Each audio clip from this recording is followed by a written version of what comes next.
Hello guys, मेरे channel Anand Kumar mathematics में आप लोगों का स्वागत है। मैं आनंद कुमार। आज के क्लास में हम लोग इस वीडियो में कंजुगेट की प्रॉपर्टी और आर्गुमेंट की प्रॉपर्टी को हम लोग स्टडी करेंगे। तो सबसे पहले हम लोग आर्गुमेंट की प्रॉपर्टी को देखते हैं। तो सबसे पहले आर्गुमेंट की प्रॉपर्टी देखिए, ये क्या है। Argument of Z1 and Z2 equal to क्या होता है, argument of Z1 plus argument of Z2 plus 2n पाई।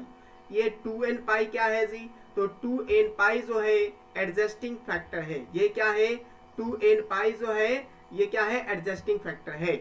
उसी तरीका से देखिए, हम लोग क्वेश्चन जब सॉल्व करेंगे तो ये एडजस्टिंग फैक्टर के बारे में आपको जानकारी दी जाएगी। तो देखिए, ये सबसे पहले आर्गुमेंट ऑफ z का पावर n है, तो ये क्या होगा, n आर्गुमेंट ऑफ z और 2n पाई हो जाएगा। उसी तरीका से argument of Z1 by Z2 equal to होता argument of Z1 minus argument of Z2 plus 2n pi होता है। और आर्गुमेंट ऑफ Z1 पर कंजुगेट इक्वल टू होता है minus argument of Z1 where Z should be not lies in x axis. ये Z जो है x एक्सिस में बिलोंग नहीं करता है। तो सबसे पहला हम लोग देखें तो आर्गुमेंट ऑफ Z1, तो ये जो आर्गुमेंट की प्रॉपर्टी है ये किस तरीका का है। आर्गुमेंट ऑफ Z1 की प्रॉपर्टी जो है ये हमारे पास, जैसे हम लोगों ने लॉग की प्रॉपर्टी को पढ़ा है, सेम टू उसी तरीका का ये भी प्रॉपर्टी हमको दिखाई दे रही है। तो हम लोग सबसे पहले एक क्वेश्चन को एग्जाम्पल को लेते हैं।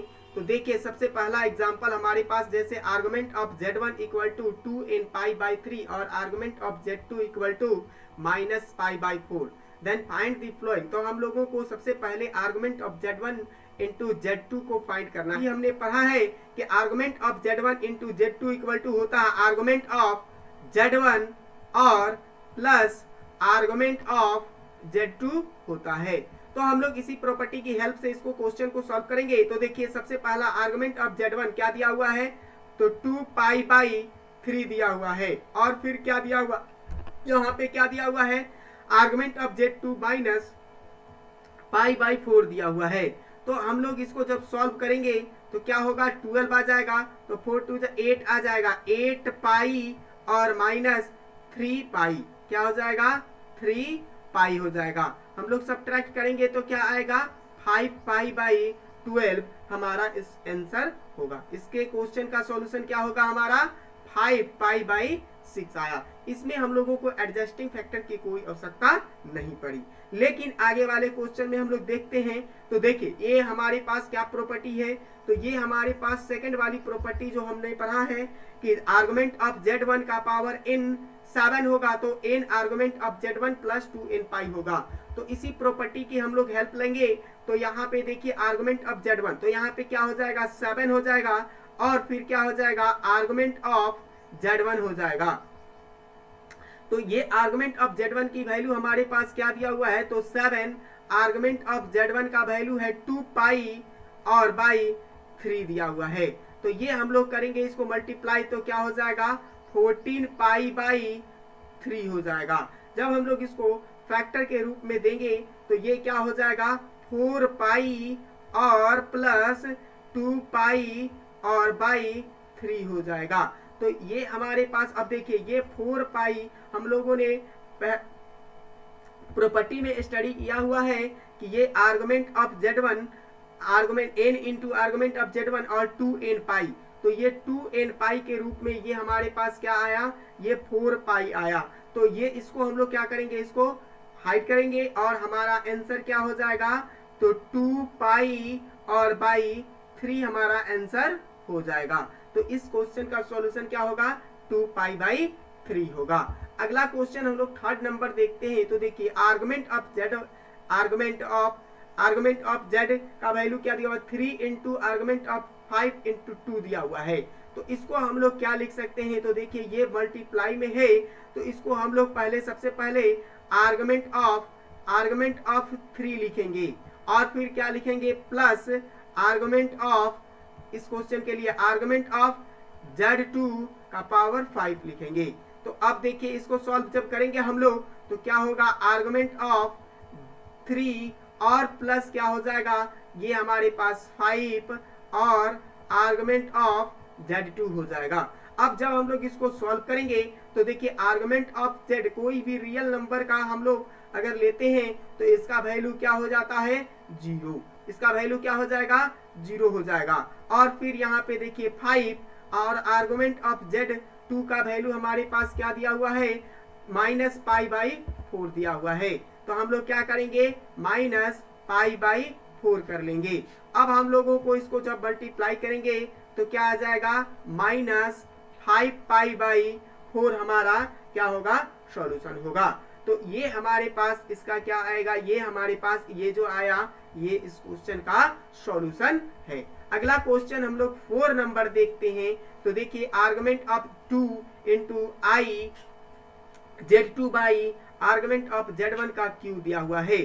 तो इसको जब हम लोग सॉल्व करेंगे तो देखिए इसको हम लोग अगर तोड़ते हैं तो क्या होगा, आर्गुमेंट ऑफ यहाँ पे क्या होगा, -2i आया और फिर प्लस लिखेंगे आर्गुमेंट ऑफ Z2 और फिर ये जब ये डिवाइड में है तो हम लोग क्या करते हैं, सब्ट्रैक्ट करते हैं। तो ये क्या होगा, आर्गुमेंट ऑफ Z1 का पावर 3 आ जाएगा। जब हम लोग इसको सॉल्व करेंगे तो क्या होगा, आर्गुमेंट ऑफ -2i आया और फिर प्लस ये क्या आ जाएगा, आर्गुमेंट ऑफ Z2।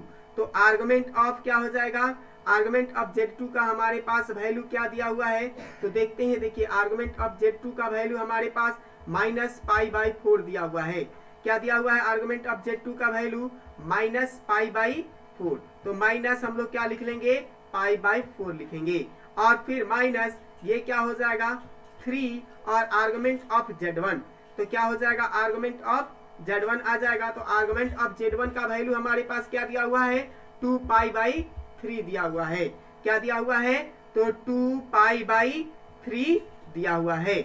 अब हम लोग जब इसको सॉल्व करते हैं तो आर्गुमेंट ऑफ माइनस जो है ये 2i दिया हुआ है, अर्थात इसका वैल्यू क्या होगा, हमने पिछले वीडियो में पढ़ा था कि अगर कोई भी इमेजिनरी नंबर निगेटिव में हो तो उसका वैल्यू क्या होता है, -π/2 होता है। तो इसका वैल्यू क्या हो जाएगा, -π/2 हो जाएगा। और फिर हम लोगों के पास यहाँ पे क्या आ जाएगा, -π/4 और यहाँ पे क्या आ जाएगा, -2π हो जाएगा। अब जब हम लोग इसको सॉल्व करेंगे तो क्या होता है, देखिए हम लोगों के पास ये हम लोग जब सॉल्व करेंगे तो ये दोनों को ऐड करेंगे तो क्या हो जाएगा हमारे पास, तो 2 और 1 3π क्या हो जाएगा, -3π/4 हो जाएगा। क्या आ जाएगा, -3π/4 और फिर क्या आ जाएगा, -2π। तो ये हमारे पास ये एडजस्टिंग फैक्टर के रूप में है, इसलिए हमारा आंसर क्या हो जाएगा, -3π और /4 हो जाएगा। तो ये हमारा इस क्वेश्चन का क्या होगा, सॉल्यूशन होता है। तो देखिए अब हम लोग इसके आगे की प्रॉपर्टी, कंजुगेट की प्रॉपर्टी को देखते हैं। तो देखिए सबसे पहला कंजुगेट की प्रॉपर्टी, इसमें क्या होता है, कंजुगेट को हम लोग ये जो है कंजुगेट को जेड पे बार के रूप में या जेड डैश के रूप में हम लोग क्या करते हैं, सूचित करते हैं या यूज किया जाता है इसका सिंबल के रूप में। ये हमारा यही सिंबल है क्या चीज का, कंजुगेट का। अब हम लोग देखिए सबसे पहला प्रॉपर्टी दिया हुआ है कि जेड का कंजुगेट इक्वल टू जेड होता है। जैसे हम लोग इसको एक एग्जाम्पल लेते हैं तो देखिए सबसे पहले लेट कर लेंगे हम लोग एग्जाम्पल के लिए कि z equal to x plus 3i दिया हुआ है।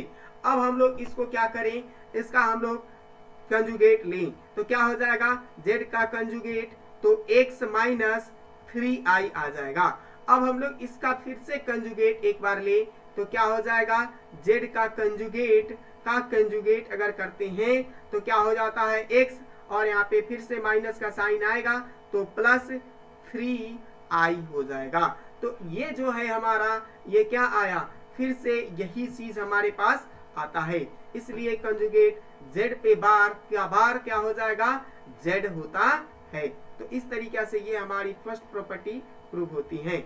अगला क्वेश्चन हम लोग प्रॉपर्टी देखते हैं। तो कहता है बार इज डिस्ट्रीब्यूट एवरीवेयर। हम लोग जो ये बार दिया हुआ है, बार जो आया ये हमारे पास ये क्या होता है, डिस्ट्रीब्यूट हो जाता है सभी जो है कॉम्प्लेक्स नंबर के रूप में, जो मल्टीप्लिकेशन या डिवीजन के रूप में या एडिशन के रूप में या सब्ट्रैक्शन के रूप में हो, तो हम लोग बार जो है सभी कॉम्प्लेक्स नंबर पे अलग अलग हो जाता है। जैसे सबसे पहला हम लोग यहाँ पे देखिए Z1 का कंजुगेट, Z2 का कंजुगेट, ये हमारे पास दोनों मल्टीप्लाई का कंजुगेट दिया हुआ है, तो Z1 पर कंजुगेट और Z2 पे कंजुगेट हो जाता है। जैसे हम लोग एक एग्जांपल लेते हैं, जैसे Z1 इक्वल टू अगर 2 प्लस 3i ले लेते हैं और Z2 equal to 1 plus i ले लेते हैं। अब हम लोग ये दोनों को मल्टीप्लाई करेंगे तो क्या होगा, Z1 Z2 तो हम लोगों ने मल्टीप्लाई किया था कि ये रियल से मल्टीप्लाई करेंगे तो 2 इंटू 1 2 हो जाएगा, और ये क्या हो जाता है 3 इंटू 3 तो -3 हो जाएगा, और फिर क्या होता है प्लस i इंटू यहाँ पे होता है 2 इंटू 1 तो क्या हो जाएगा 2 इंटू आई तो 2i, और 3 इंटू 1 तो 3 हो जाएगा i। अब देखिए ये दोनों को हम लोग ऐड करेंगे तो क्या होगा -1 और प्लस 5i आया। अब देखिए ये दोनों का हम लोग कंजुगेट लेते हैं, तो देखिए ये हमारे पास Z1 Z2 आया, तो Z1 और Z2 का कंजुगेट अगर हम लोग ले तो क्या होगा इसका कंजुगेट, तो -1 और -5i आ जाएगा। अब देखिए अब हम लोग इसको अलग अलग कंजुगेट लेके मल्टीप्लाई भी करें तो सेम हमारे पास आएगा। जैसे देखिए यहाँ से हम लोग देखते हैं तो Z1 का कंजुगेट लेते हैं, तो Z1 का कंजुगेट क्या होगा, तो 2 - 3i आ जाएगा, और Z2 का कंजुगेट अगर लेते हैं तो ये हमारे पास क्या आता है 1 - i आता है। अब हम लोग Z1 का कंजुगेट इंटू Z2 का कंजुगेट लेते हैं, तो देखिए ये हम लोग मल्टीप्लाई करेंगे तो 2 - 3i और फिर क्या आ जाएगा 1 - i आ जाएगा। जब हम लोग इसको मल्टीप्लाई करेंगे तो 2 इंटू 1 तो क्या हो जाएगा 2 हो जाएगा, 2 इंटू -i तो 2i आ जाएगा, फिर इसको 3 इंटू -i तो 3i आ जाएगा, और 3 इंटू तो माइनस प्लस और 3i² हो जाएगा। जब हम लोग इसको सॉल्व करेंगे तो क्या होगा 2 ये i² -1 हो जाएगा, तो 3 और 2 तो क्या हो जाएगा, ये हमारे पास देखिए तो 2 आ जाएगा, और यहाँ पे देखिए ये दोनों को ऐड करेंगे तो क्या होगा 5i आ जाएगा, और ये माइनस हमारे पास 3 आता है। जब हम लोग इसको सॉल्व करेंगे तो क्या आ जाएगा -1 और क्या आ जाएगा, ये दोनों जो है ये हमारे पास आया -1 और फिर 3 और ये -5 आया, क्या आया -5i आया। तो हम लोग देखा कि देखिए ये Z1 और Z2 का कंजुगेट जो है इक्वल है Z1 का कंजुगेट और डॉट Z2 के कंजुगेट के। ये क्या इक्वल है, तो ये दोनों का कंजुगेट जो है क्या है i - 3i, ये क्या दिया हुआ है Z1, ये क्या है हमारे पास तो 5 -1 और -5i दिया हुआ है, और यहाँ पे क्या है -i और -5i, यहाँ देखिए ये रिजल्ट है और यहाँ पे भी यही दिया हुआ है। तो इस तरीका से हमने देखा कि ये दोनों प्रॉपर्टी ये दोनों जो है क्या है इक्वल है -1 -5i के। तो इस तरीका से ये हमारा प्रॉपर्टी जो है क्या होती है प्रूफ होती है। अगला हम लोग देखते हैं कि Z1 और Z2 पर डिवाइड है और इसके ऊपर क्या है बार लगा हुआ है, तो Z2 पर Z1 पे बार भी हो जाएगा और Z2 पे बार भी इसी तरीका से हो जाएगा। जैसे हमने इस प्रॉपर्टी को प्रूव किया है सेम आप इसको करके देख सकते हैं। अगला हम लोग क्वेश्चन देखते हैं, अगला प्रॉपर्टी जैसे यहाँ पे Z1 और प्लस माइनस Z2 पे कंजू बार लिया हुआ है, तो ये हमारे पास Z1 पे बार और प्लस माइनस Z2 पे बार भी होगा। जैसे हम लोग सबसे पहला इसकी प्रॉपर्टी के लिए इसको भी हम लोग एक प्लस वाले को प्रूव करते हैं। तो देखिए यहाँ पे क्या होगा, अगर हम लोग Z1 ले लेते हैं 3 + 2i ले लेते हैं और Z2 एक ठो ले लेते हैं 1 + i ले लेते हैं। अब हम लोग ये दोनों को क्या करें ऐड करें, तो देखिए ऐड करते हैं तो Z1 और Z2 ऐड करेंगे तो क्या होगा 3 और ये क्या होगा 3 + 2i और प्लस 1 प्लस आई। जब हम लोग ऐड करेंगे तो 4 प्लस 3i आ जाएगा। क्या आ जाएगा? 4 प्लस 3i। देखिए हम लोग थोड़ा सा इसको चेक कर लेते हैं। तो देखिए ये हमारे पास 3i आया। अब हम लोग जब इसका क्या करेंगे, Z1 और प्लस ये Z2 पे क्या है तो Z1 और Z2 पे बार अगर ले लेते हैं तो क्या आ जाएगा? तो देखिए Z1 और Z2 पे बार लेते हैं तो क्या हो जाएगा? 4 माइनस 3i हो जाएगा। अब हम लोग अलग अलग बार लेकर के देखते हैं। तो देखिए Z1 पे बार, अगर हम लोग Z1 पे बार लेते हैं तो यहाँ पे क्या दिया हुआ है? 3 माइनस 2i दिया है होगा। और Z2 पे बार अगर लेते हैं तो क्या होगा? 1 माइनस i हो जाएगा। जब हम लोग Z1 और Z2 के बार को क्या करें, कंजुगेट ले लें तो क्या होगा? देखिए 3 और माइनस 2i और फिर क्या होगा? प्लस आएगा 1 माइनस i आ जाएगा। जब हम लोग इसको सॉल्व करेंगे तो 2 और 3 और ये 1 क्या आ जाएगा? 4 और 2 और माइनस 1 तो माइनस 3i आएगा। जो हमारे पास ये रिजल्ट आया, यही रिजल्ट यहाँ भी आता है। तो इस तरीका से ये हमारी प्रॉपर्टी जो है एडिशन वाली या सब्ट्रैक्शन वाली इसी तरीका से प्रूव होती है। जैसे अब हम लोग इसका भी कंजुगेट अगर ले ले, Z1 पे पावर n अगर लेते हैं तो ये कंजुगेट होता है Z1 पे पावर n का कंजुगेट का। तो अब इस तरीका से ये हमारी प्रॉपर्टी जो है ये भी इसी तरीके से प्रूव होंगी। अगला हम लोग Z1 प्लस Z2 और माइनस Z3 पर लेते हैं तो हम लोगों को यहाँ भी क्या होगा? Z1 Z2 और माइनस Z3 के रूप में हमारे पास आएगा। अगला हम लोग देखते हैं तो देखिए ये 6 नंबर प्रॉपर्टी जो है मैं इसको प्रूव करके आपको दिखलाता हूं। जैसे Z1 और Z2 पे बार लिखा हुआ है इक्वल टू क्या होगा? 2 इंटू i आ जाएगा। तो देखिए हम लोग इसको प्रूव करते हैं। देखिए खाली जगह देख लेते हैं।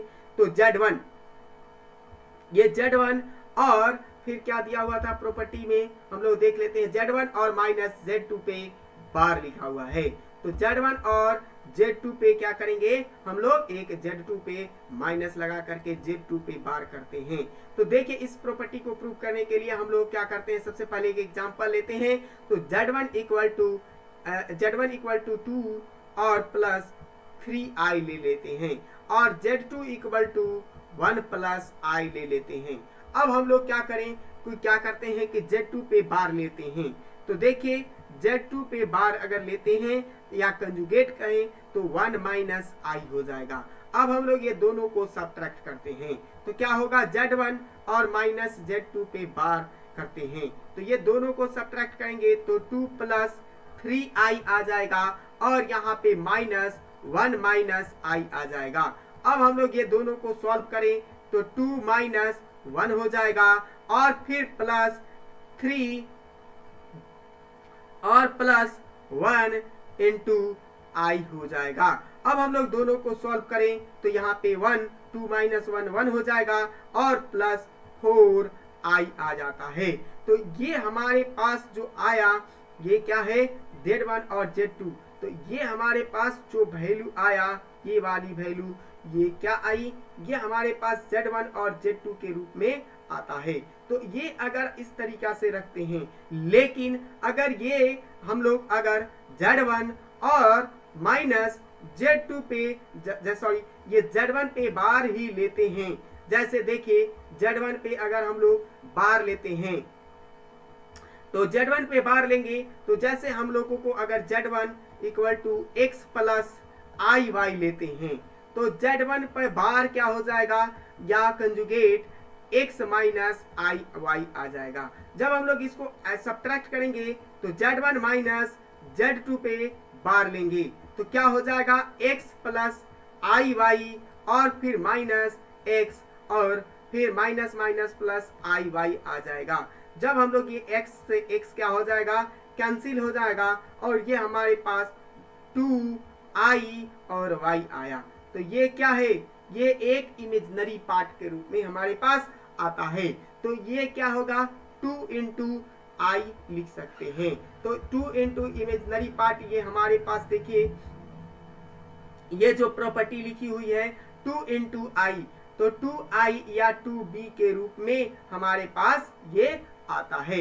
तो ये इमेजनरी पार्ट के रूप में हमारे पास आएगा। जैसे हम लोग इसको इस तरीके से प्रूव करते हैं।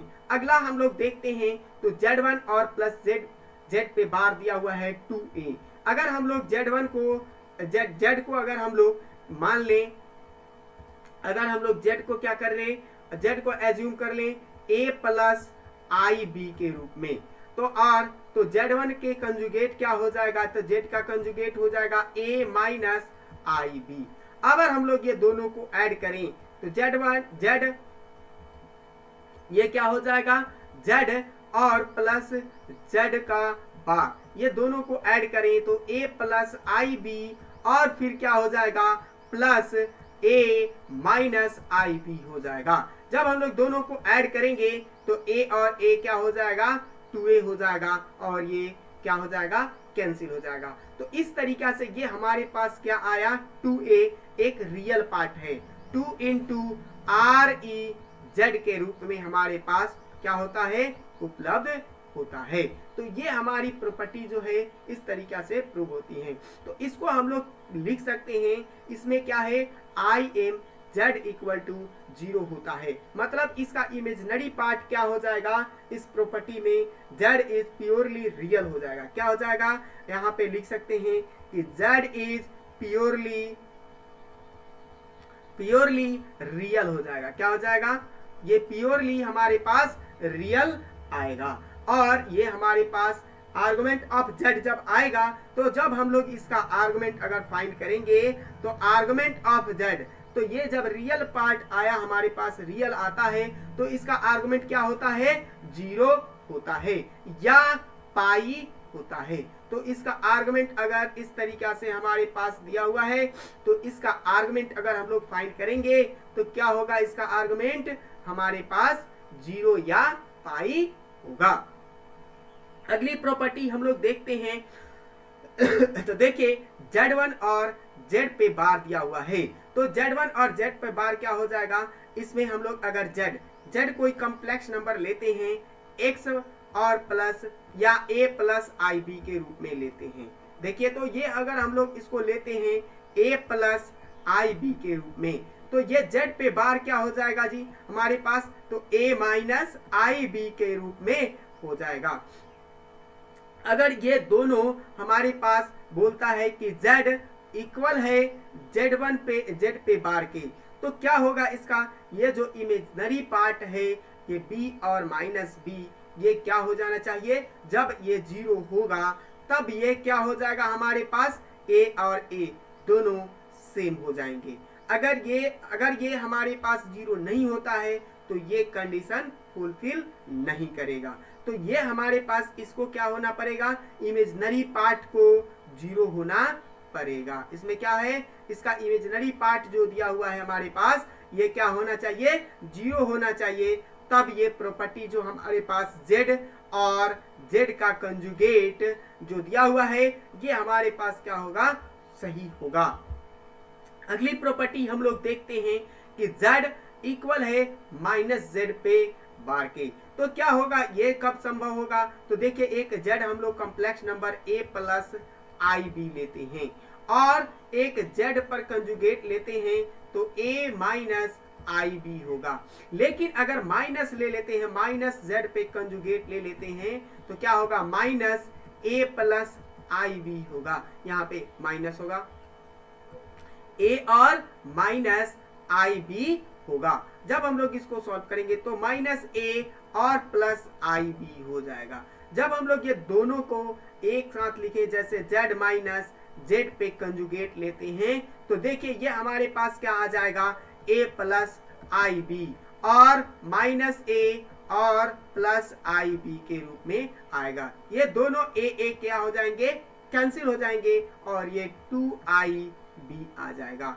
ये इसके कहने का अर्थ क्या है कि ये क्या है 2 इंटू आई एम z आया, मतलब इसका रियल पार्ट क्या हो गया, 0 हो गया। मतलब क्या है कि r e z equal to क्या आया, 0। जब ये रियल पार्ट 0 होगा तो ये कंडीशन हमारा जो ये प्रॉपर्टी दिया हुआ है ये क्या होगा, फुलफिल करेगा, अन्यथा ये फुलफिल नहीं करेगा। अब हम लोग आर्गुमेंट देख लें इसके लिए, तो आर्गुमेंट ऑफ z क्या होगा इसके लिए। जब हमारे पास इमेजिनरी पार्ट केवल आता है तो आर्गुमेंट ऑफ z क्या होता है हमारे पास, तो ये π/2 होगा या -π/2 हो सकता है। ये जब हमारे पास ये क्या होगा, ये हमारे पास प्योरली क्या आएगा, प्योरली हमारे पास इमेजिनरी आता है। ये कैसा है, ये प्योरली इमेजिनरी पार्ट जब हमारे पास आएगा तो इस तरीका से कंडीशन हमारा फुलफिल होता है, अन्यथा ये कंडीशन फुलफिल नहीं होता है। तो अगर ये, तो इस तरीका से ये हमारा आज का वीडियो खत्म होता है। तो हम लोग आगे के क्लास में आगे की वीडियो को देखेंगे। आज के लिए धन्यवाद। अगर ये मेरा वीडियो आप लोगों को पसंद हो तो कृपया मेरे वीडियो को लाइक करें, शेयर करें और मेरे चैनल को सब्सक्राइब करें। धन्यवाद।